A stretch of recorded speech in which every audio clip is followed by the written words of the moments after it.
Welcome to Life World. Actually, no, I'm sorry, that's wrong. We can't use that name. Welcome to Nostalgia for the Future. No, I don't think that one will work either.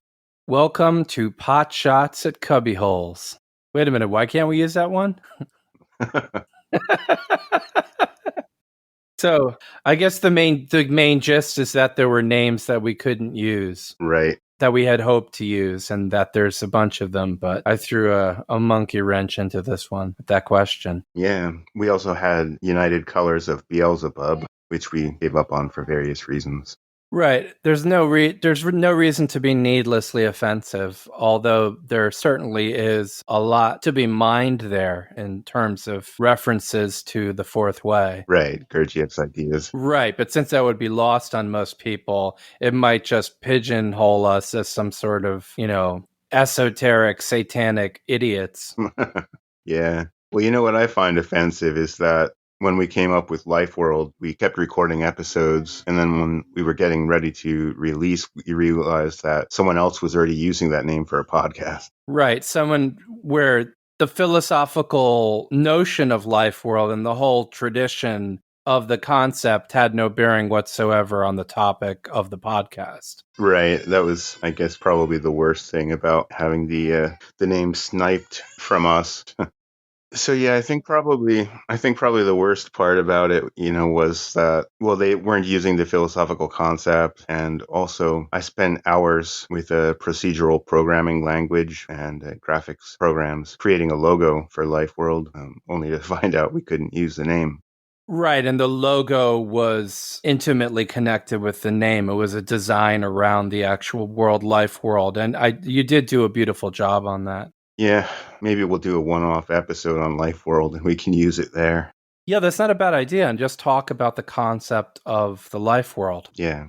I think we kind of forgot. We should have probably introduced ourselves first, and I was about to say that. The actual name of the podcast. Oh, yeah. Well, it's not too late. Never is. I am Ray. You are Ray. And I am Gino. And I am in Tokyo. And I am in New York. And we are the co-hosts of Phenomenoumena. Phenomenoumena. Would you like to discuss the problems? I mean, we've had problems naming the podcast, but also we've had problems, just technical problems, in the whole process of recording podcasts and getting them ready for release. Oh, sure. First of all, of course, our locations make things a kind of a problem. Being halfway across the world, it's, there are the time zone problems and scheduling problems. Right. For me, right now, it is 9:30 at night. Yeah, it's 10:30 a.m. for me. Yeah. Yeah, we're getting a little bit of a late start today. It's usually a little earlier. And I've usually only actually been up for about 20 minutes when we start recording. And mornings aren't really my favorite time of the day. Right. No, I have to tip my hat to you, man. Well, and then all the technical problems, of course. One of the funniest ones, I guess you could say, is right when we decided that we were going to start recording the podcast, we couldn't get your computer to register anything. What was the problem? Was everything too loud or too quiet? Yeah, that's it wasn't. Yeah, I think everything was too quiet. Right, and we ended up having to reinstall the drivers for your audio device in the end after all kinds of troubleshooting. Yeah, I had to reinstall the driver for my audio interface recently, actually. I was having problems again, so... Yeah. And it's been basically like that for months and months. Whatever technical problem, there could be, it happened.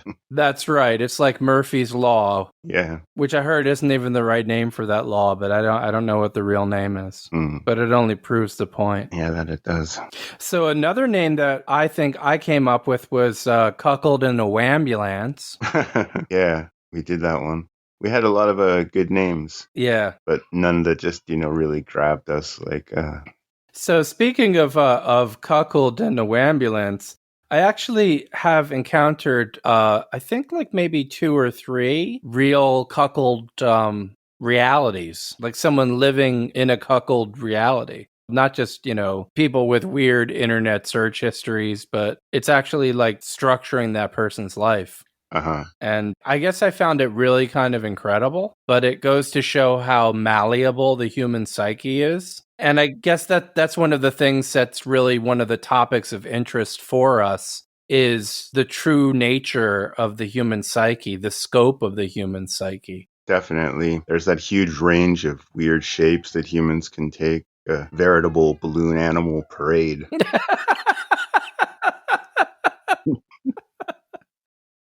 I heard this story. This guy's girlfriend was gone along with his truck. And he was like, "Where's my truck?" And he got a text from the woman's former boyfriend. And he said, "I need the truck." And he said, "And you can have her back when I'm done having sex with her. And when she comes back, she'll come back with the truck." I was like, who would put up with something like that? Yeah. Wow. There's almost a kind of B-movie element to it. You know what's strange? I feel like in my life, when I've stumbled into things that had to do with stuff like that, like this guy's really a cuckold, or this couple really is, they really are swingers, Yeah. that it felt like, it tends to feel like a B movie. It does. It's very strange. Yeah. I think that's interesting. It's something that we should explore. Yeah, it definitely is. I mean, I knew someone who was on some sort of disability for going crazy, and then I got to know him a little bit better, and then the story about him going crazy involved him supposedly believing he was the president of the United States. Like, it's just like the lamest thing. And it's almost like maybe in some strange sense it's related. It's some tenuous way to like Hannah Arendt's The Banality of Evil. Yeah, I can see that, and I can also see, there's that idea that our lives are kind of like, stories that are told, and when you're in those situations, it really makes sense then that it would be a B movie, something with like a mediocre plot, right? Bad acting. Yeah, yeah. It's kind of weird too, because like if someone is considered, if you get officially diagnosed and you're deemed unable to work, then you don't have to work. I mean, there's all kinds of things that kick in to take care of you. So if some guy's crazy, it's just like, oh my God, and I can't work. Yeah. So do you want to talk about the format and some of the episodes that we're going to be releasing? Well, we have what I think might be the first one will be in praise of idleness on in response to Bertrand Russell's essay. Yeah, that should be one of the first that's out there. Right. So we have we have two on Nietzsche's idea of the Overman / Superman. Right. We've dealt with the issue of post-structuralism / postmodernism, looking at what that actually is, because the term gets thrown around a lot now. Yeah.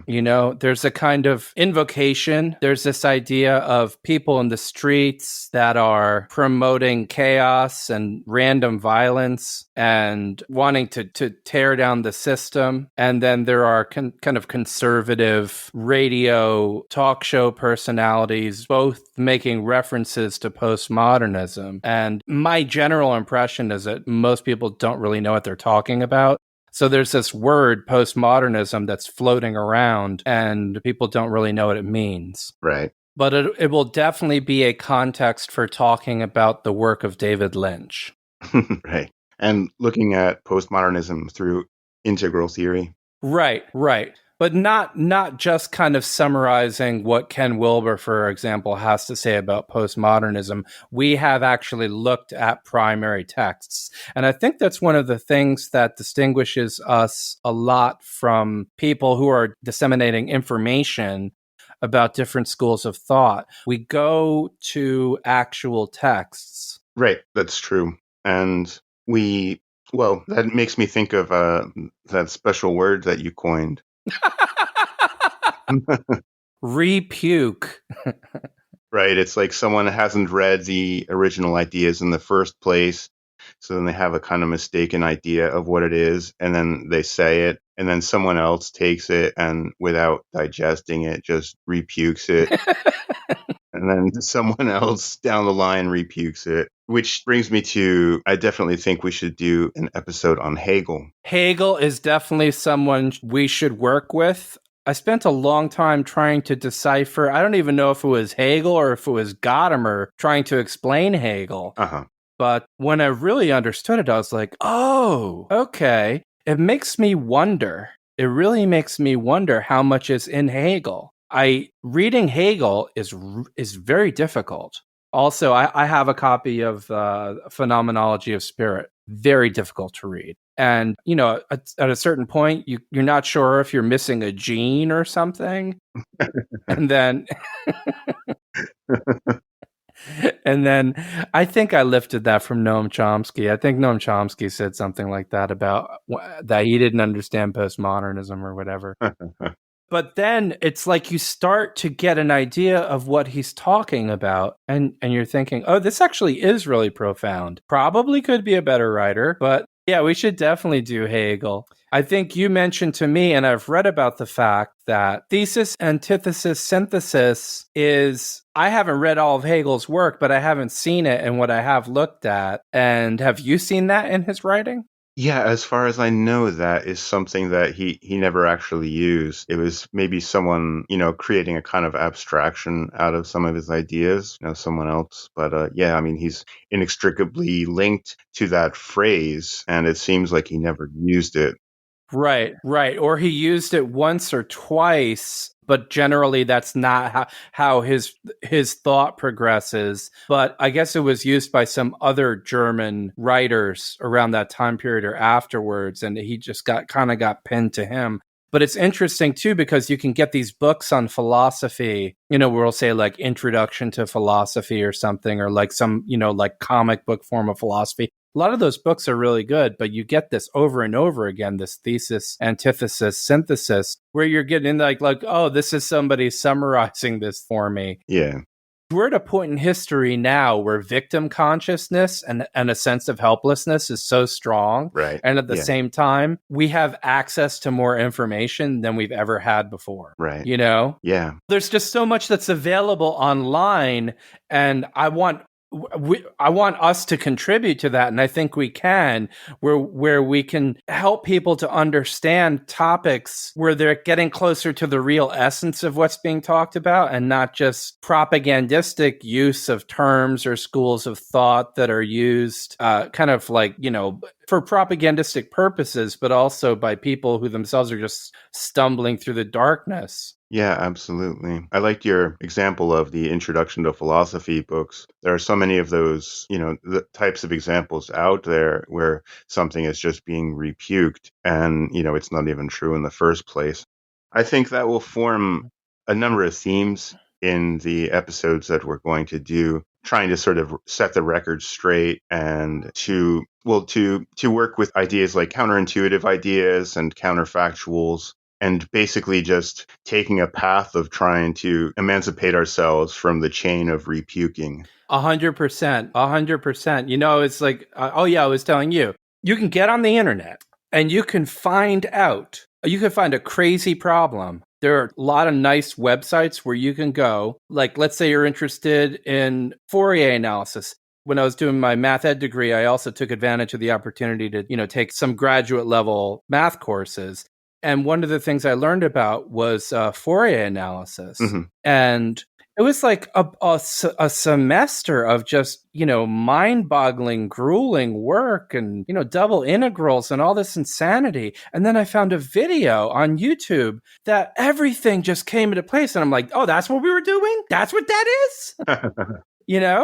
And the thing is, there are so many videos like that. There are so many things that people are figuring stuff out, and they're figuring better ways to explain things.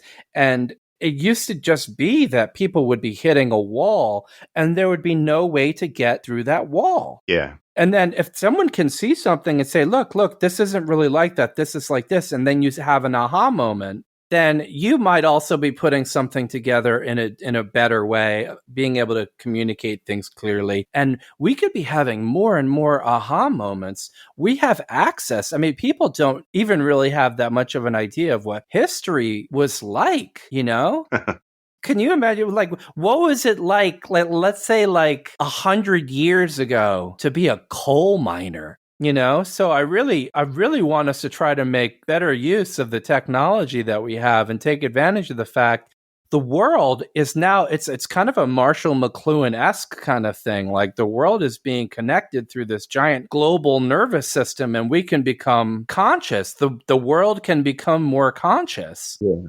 So we've got to choose that path of actually kind of upgrading our mentality constantly and getting the real knowledge and not just succumbing to every weird nightmare that's infecting the internet.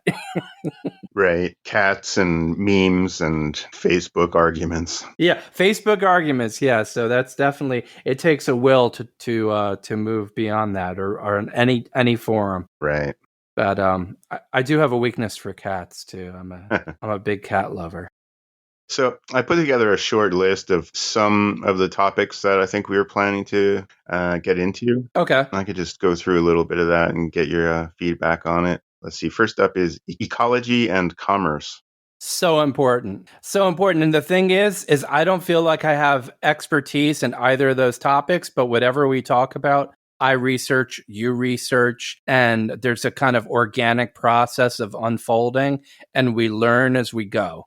Yeah, definitely. And related to that, climate change and math models. Beautiful, absolutely beautiful. You get this on the one side, and people say, "Oh, you ignoramus! You don't believe in climate change. You probably believe in a literal reading of scripture. You're so ignorant. You're so far behind us, and we're so smart. You don't believe in science." No, I'm not interested in this. I'm interested in, well, you got two people arguing. Do either of them know what they're talking about? How do we even start having a conversation about this? If they're saying this is what the average temperature is on the earth, how the hell did they even measure that?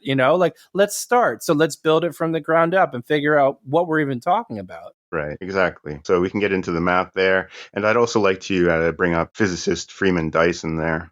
Right. He was a skeptic, wasn't he? Yes. And he was a very intelligent person. He made many achievements in physics. He was well read in philosophy. And so I think that we can use that to kind of dispel a little bit of what you were just talking about before, that, a person that's a skeptic is basically just some devolved ape.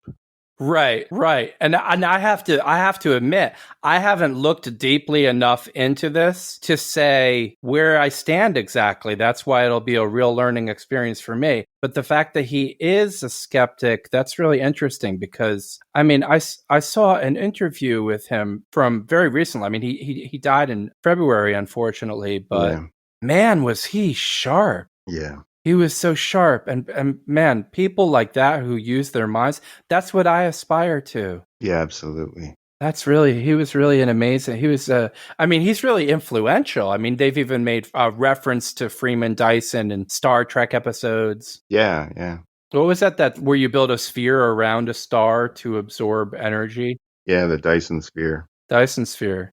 The fact that you don't really know where you stand on the issue and that I don't either, I believe makes us a bit of a rarity because usually that entails a kind of maybe knee-jerk skepticism based on repuking and all of that. But we are also very interested in and concerned about ecology. Oh, absolutely. I've been a vegan for over 3 years now. My primary motivation was not the ecological component, although I think that's really important, but just that I did not want to be responsible for inflicting pain on animals anymore. I wanted to extricate myself from that system to the greatest degree possible. And we do have a podcast on veganism that we will be releasing. Yeah, we do. I think it's interesting enough that we're probably going to end up doing at least one more on veganism. Sounds like a plan. Okay. Next up, we have automated trading and global energy systems. All for it, man. Just a lot of research. Yeah. The history of currency. That I actually have done. I've got a little bit of a body of text ready for that. I have some nice notes on that. So I'm kind of knowledgeable about that. Even I can make connections that would be surprising to most people. Great. Yeah. And I think I can probably make a segue to some of the science fiction novels by Neil Stephenson. Should be fun. Sounds good. I'm not familiar with his work, but I guess I will be. Then let's see. I'll just name one more, which would be musicology. McLean, we've got to go deep into musicology. So, yeah, that's really exciting to me. I mean, and to you. So, we're both musicians. Right. The last piece I was working on was a piece by Tchaikovsky. I was playing it on guitar, and you've composed an album of classical music. True. And that's definitely something I think you should put. You also have an album of electronic music. Yeah. I release music under the Energy Space Center name. Okay, so yeah, I mean, I think like when we get all this stuff up, we should put links for that. I really enjoy your music. In fact, when it's one of the things I did when I was doing partial differential equations, I would listen to your music. And that's a lot of partial differential equations, a lot of work, man. I just sit there working, flowing. Yeah. So your music works well with partial differential equations. Good to know it. Yeah. Yeah. I would say music probably kind of introduced me to a lot of the mysteries of life. And then I had a renewed interest in math and physics because of the musical link. Yeah, I think we have a similar path in that respect. I think we've both become very interested in those topics. You were more interested in math in the beginning, and because I didn't really have a context for it. And then I became interested in it later and ended up getting pretty deep into the subject. And now we're both pretty deep into the subject. Yeah. And I think that will do a lot for the podcasts. I think it will, man. I'm gonna do what I'd like to do at some point. I don't know if we could link it. One thing I'd like to do is make a video deriving E equals MC squared from scratch. I don't know how long that video would need to be, but not that long. But it would obviously need visuals. But start with oscillating photon and then just work all the way through to equals MC squared. Yeah. I got really, really deep into it last summer, just teaching myself. And then when I figured it out, felt like a moron for not having figured it out sooner. Then I started explaining it to this guy at this cafe, and he basically told me finally to just leave him alone.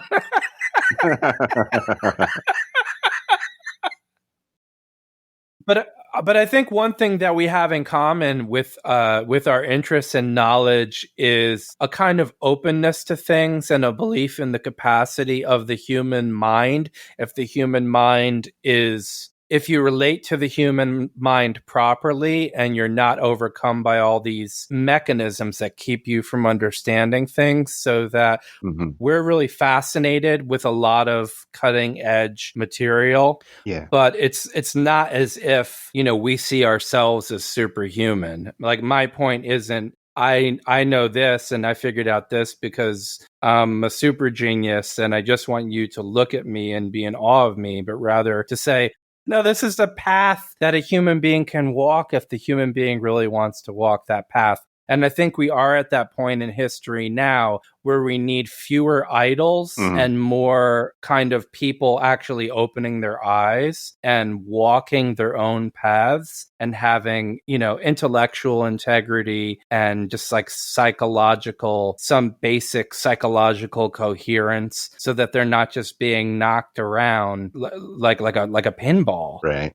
For all of the great things that we have on the internet, like we'll be able to do beautiful math visualizations for your E equals MC squared video. There's also just this shower of junk, misinformation and facts without contexts and so on. I think in one of the books that I wrote, I described how every day people are flooded, literally flooded with facts. But it somehow typically never resolves into a coherent worldview. And that's, I think, what we need more people to do. And that certainly involves walking your own path. That is very true. It's a very precarious time. It is a very precarious time. It is. This is the thing when I'm talking about precariousness. I was in a pre-professorial program, and that program doesn't exist anymore. But it was interesting. It was an interesting experience because we had educators from all over the place, including like one of my professors in the program was from Princeton. And so I was exposed early on to postmodernism and a lot of these terms that get thrown in now, around now. People don't know what they're talking about. And there was a guy who was in the program, but he was a year behind me. And so when I think of precariousness, I always think of him because I can't remember the riddle, but there was a riddle and I wasn't sure. Maybe I could have figured it out eventually, but he looked at it and he figured it out pretty quickly. And he was right. And I was like, oh, okay, yeah, he's right. So this guy was really smart. And he's the only person. I mentioned the guy before who said he thought he was the president and just, what nonsense it was. But I watched this guy go crazy too. Oh, really? Yeah. And watching him go crazy was a little different because he actually was really smart. And it didn't seem like some weird cop out. It seemed like, there was something like when he changed. And I looked at him, so here's this guy in his like early to mid 20s or something. And then suddenly I looked into his eyes, and they seemed like the eyes of an ancient hobo or something. That's how he like changed. And the thing is that he would always say, "I don't know how anything holds together. I don't know up from down.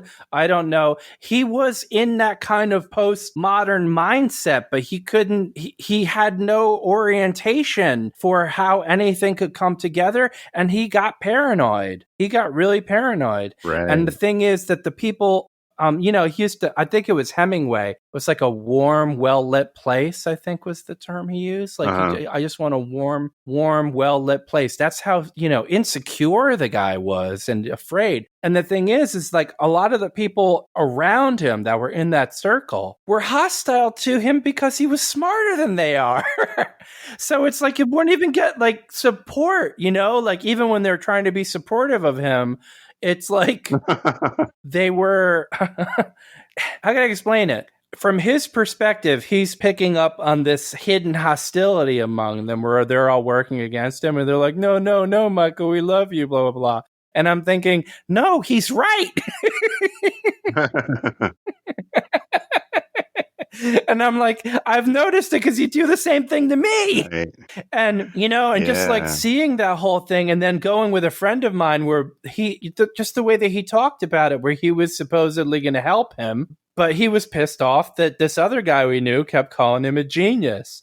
And he was like supposedly trying to help like some crisis intervention to keep him from going off the deep end. But he's like, I'm going to make him curl up in the fetal position. He's not a genius, So the whole thing was just weird to me because I saw he was open about how insecure he'd become because to him, he really didn't see how anything in the world held together. But then I saw the kind of like nasty, vicious insecurity that was actually directed towards him by the people that were, supposedly trying to help him. And then I just really noticed that just kind of like the whole floor of the world just disappearing. Right. Yeah. One of the things that reminded me of is the opening to Yeats' The Second Coming. Turning and turning in the widening gyre, the falcon cannot hear the falconer. Things fall apart, the center cannot hold. Mere anarchy is loosed upon the world. Yeah, that is exactly what that sounds like. Right.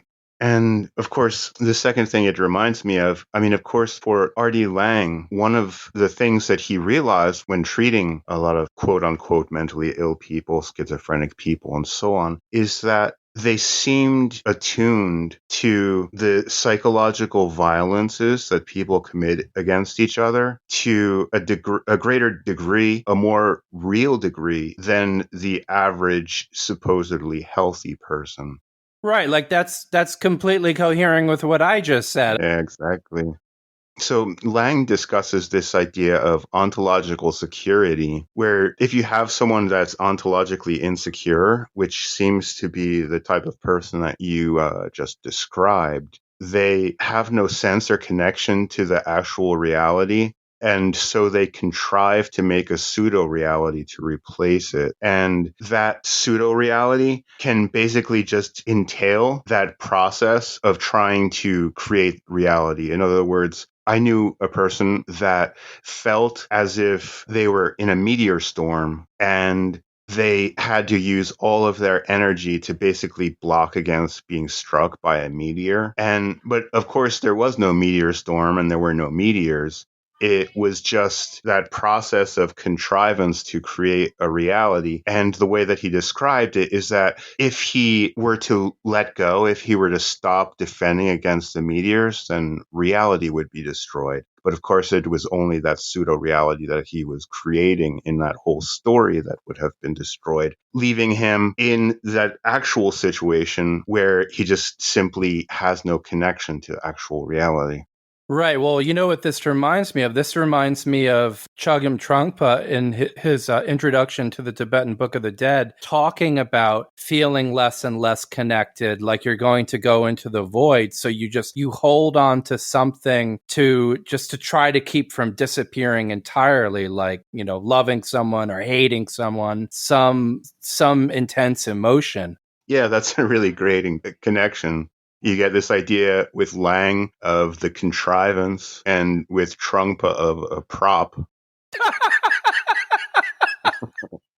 Well, you see some people that go kind of nuts and you're thinking this guy is just going nuts. And then somehow it's connected to a woman and it feels like the connection to the woman is really, really tenuous. You're like, what did she have to do with this? And I could definitely see a woman rejecting a guy like that because he's like, I'm crazy about you. And she's like, no, you're just crazy.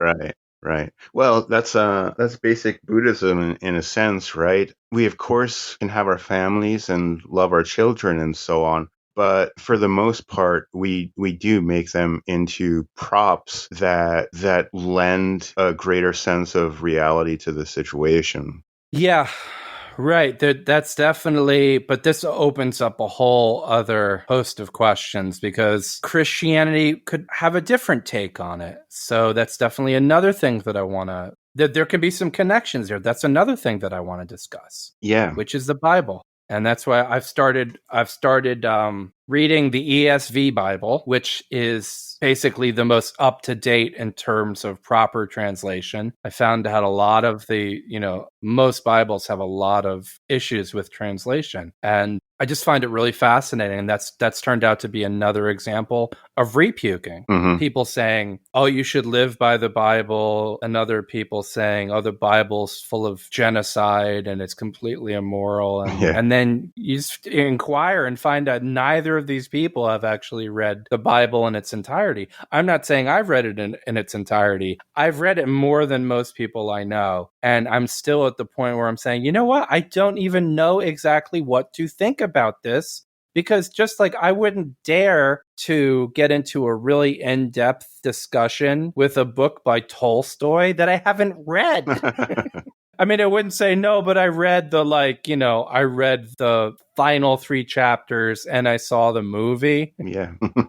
So that's definitely a topic I want to look into. And I also have a copy of the Book of Enoch. So I have more of a context for what the worldview was for the earlier parts of the Bible. And it gets really interesting. But that's another project, man. Yeah, definitely. I'm looking forward to that. And I've been a professional translator of Japanese for about 15 years now, and an amateur philosopher of translation. So I think that will probably hold something for the future, especially concerning the Bible translation and things like that.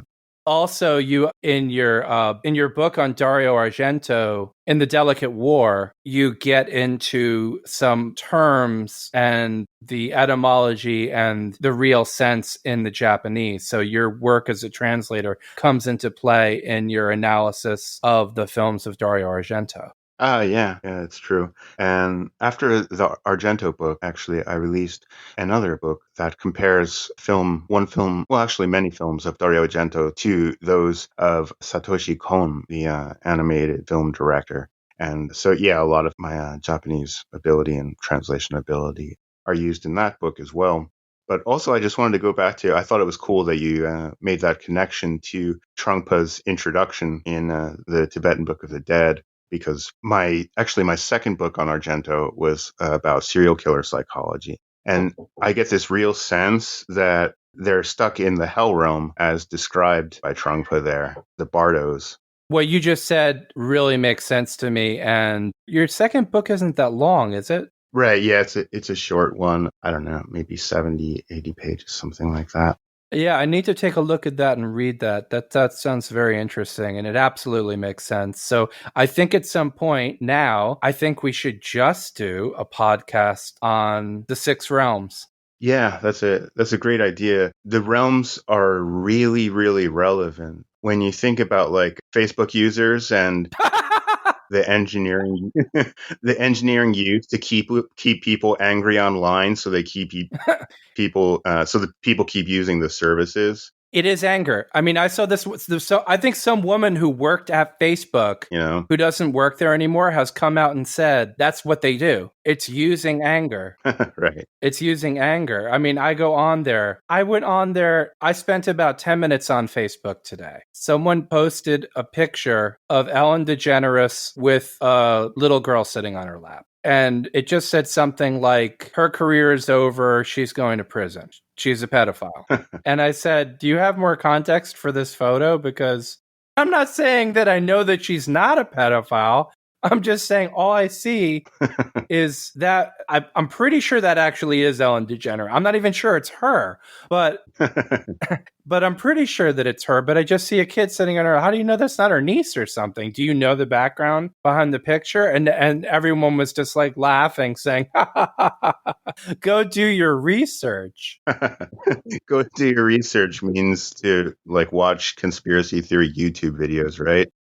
Yeah, like where the hell am I supposed to go do this research? But yeah, I mean, like if you go on there, they're just like, and it's, the thing is, it's a really horrible thing knowing that there are pedophiles, knowing that there is human trafficking, knowing how much evil there is in the world, and then seeing these communities that are building themselves, their identities around anger, but in ways that I think actually have nothing to do with change. I feel like it would be easier to create a movement on Facebook about getting people enraged about world hunger than trying to create some project to try to like help like feed people or something but that's definitely a topic we need to talk about. Addiction to negative emotions, and the podcast that we've already done and what I'm working with, like when I go back over and if there's like a little edit that needs to be done or what have you, like when I listen to the material, it really does kind of convict me and make me think I need to be stronger. I cannot just allow myself to be pulled into a whirlpool of emotional mischief that Yeah. that will just let's eat my day away, Right. Right. Right. Yeah. So let me just quickly finish this sort of topic list that I had. Okay. The final part of it is just some of the themes I think that we'll be getting into. Of course, a lot of psychology and philosophy, especially film analysis. That includes The Shining. We have a Shining decoded. Right. Mm-hmm. Geopolitics, psychedelics and consciousness, simulation theory. These topics are great. I mean, we're familiar. I want to go deeper into Baudrillard, but we can also get into simulation. We can also get into, kind of the ideas of physics behind why some scientists believe that this is a simulation. Right. And I'd like to also just get into a lot of the ideas that are making their rounds, like the implications of artificial intelligence. That's a very deep topic. You know a lot more about artificial intelligence than I do, but I'll do some research and try to get up to speed on that. But yeah, fascinating topic. Great. Well, behind the scenes for us, it has been nothing but problems. But I think that we're on the right track. We have some podcasts to be released very soon, and we have a lot of ideas, a lot of podcasts waiting in the wing to be edited. I think things are finally moving despite all of the setbacks that we've had. I think there were really more difficulties than almost anyone could imagine. That gets into, do you know Hofstadter's law? Vaguely. It's kind of like Ouspensky's Law of Seven. Yeah, it's very similar. It's I'm just going to paraphrase it, but it's the idea that things always take longer than you expect they will, even when taking into account Hofstadter's law. There's some nice recursion there. I guess that informs a lot of his work. Oh, definitely. his strange loop idea of consciousness is basically a recursion. Right. That sounds like it could also be related to the whole Gödel-Escher-Bach. Absolutely, right. You get into self-reference, which is Gödel's incompleteness theorems, and then you have the halting problem in computational philosophy. Okay, well, that's going to come up in more than one place. Definitely. Yeah. But anyway, so far we've received a lot of feedback that what we have is some real depth and a way of connecting ideas that not very many people out there are doing. So I hope that our listeners are as excited as we are for what is in store. If any of you out there listening has any comments, questions, or even wants to help with Phenomenoumena, or if you simply just want to stay connected, you can reach out to us or follow us on Twitter at Phenomenoumena. And in the coming weeks or months, we plan to open the Phenomenoumena Patreon, where listeners can ask questions to be answered on the podcast or give suggestions for podcast topics. We both have incredibly difficult schedules, and it's hard to find the time for recording and especially editing after the recording. When we edit, we're not even really changing what we said when we recorded, but just trying to clean things up. But that alone can take many hours per recorded hour. So we really need your help to keep this podcast going. And thank you for listening.